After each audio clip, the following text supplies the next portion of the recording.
ইকরা বিসমি রাব্বিকাল্লাযী খলাক। আল্লাহ তাআলা বলেন, হে নবী আপনি পড়ুন আপনার প্রভুর নামে। Read in the name of your Lord who created. পড়ুন আপনার প্রভুর নামে যিনি আপনাকে সৃষ্টি করেছেন।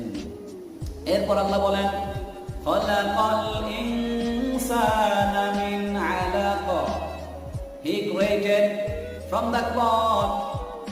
তিনি মানুষকে জমাট রক্ত থেকে সৃষ্টি করেছেন। এরপর আল্লাহ বলেন, ইকরা ওয়া রাব্বুকাল আকরাম।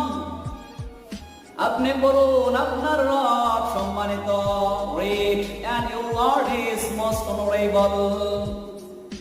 এরপরে আল্লাহ তাআলা বলেন, আল্লাযী আল্লামা বিল কলম। তিনি মানুষকে শিক্ষা দিয়েছেন, যিনি মানুষ